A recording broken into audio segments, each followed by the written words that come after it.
Class is now open. Okay, I'm down under here getting ready to fix this. There's a pinhole underneath right here and I need to fix that. So first off, I'm gonna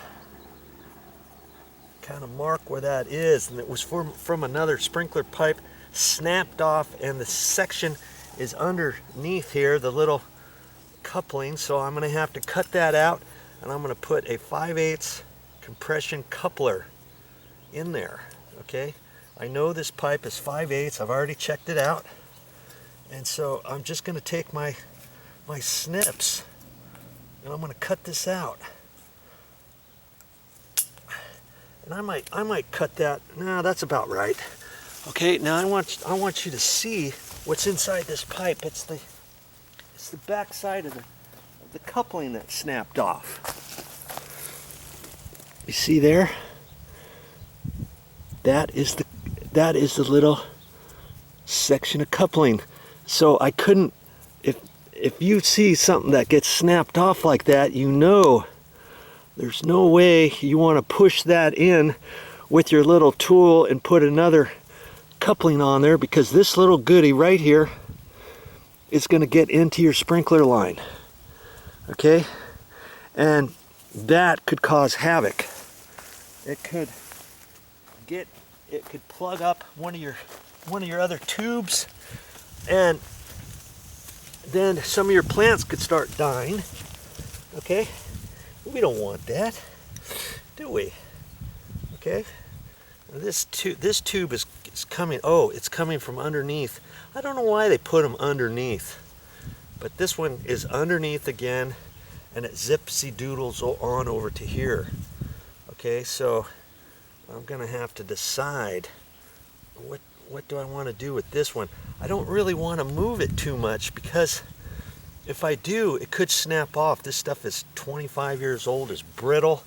I start playing around with it, I could on this pipe right over this way, there's another one that comes down. I like to put them off to the side, you know, rather than underneath. That's silly. Okay, so now I'm gonna just hold this up here, and this doesn't have a center line, so I can slip this pipe on however I want. So I'm gonna kind of center it on there, and I'm gonna put a mark on both sides.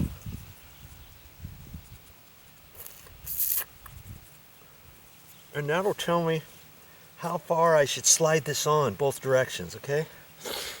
All right, so, and this is designed just to fit. You don't have to use any glue, anything.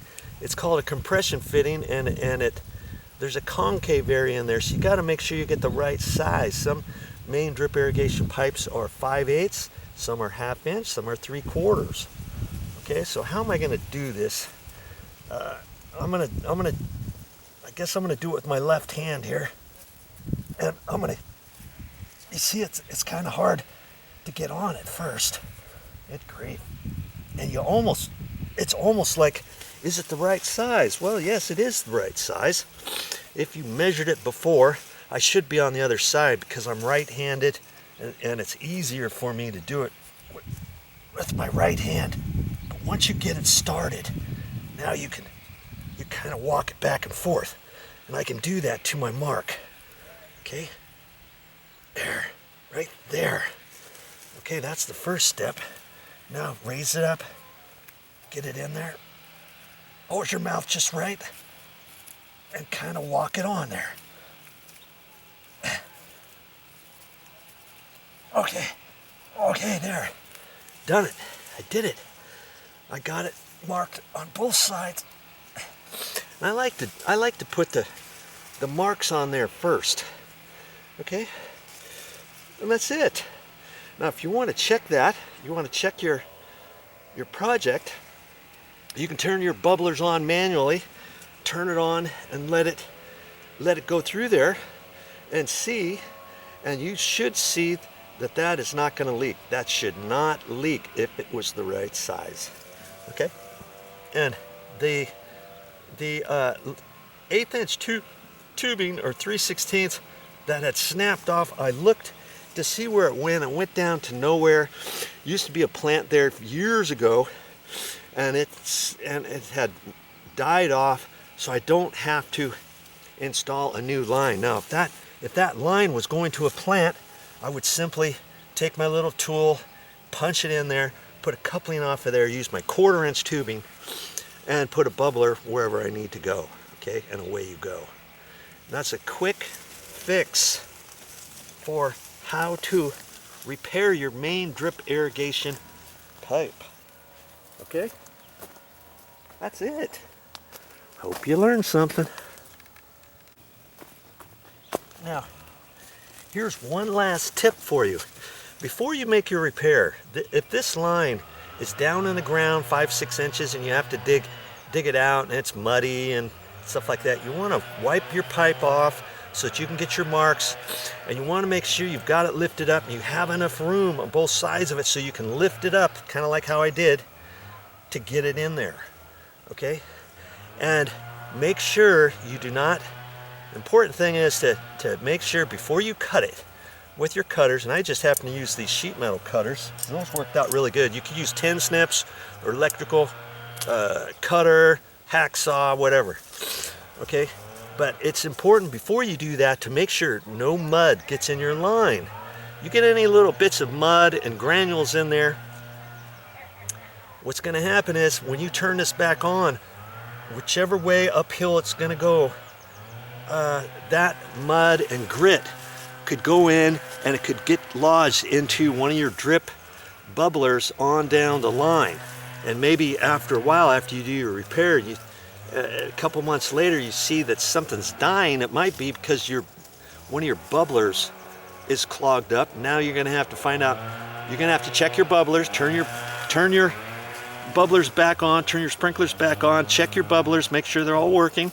And if it's not, you can cut out the bad bubbler and put in a new bubbler or something like that.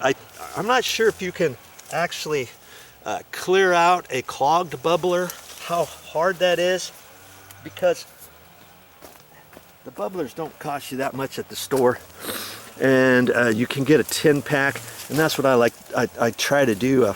If I've got a new bubbler to replace a bad bubbler, I'll do it, and then on the off chance later on, if I don't have any bubblers left without going to the store, I might, in a pinch, I might take a little wire, paper clip, something like that, and try to clear out one of the old bubblers and see if I can get it to work. But again, I don't know how well that's gonna do it. I don't know how they make the inside of the bubbler and all that kind of stuff. Okay, there you go.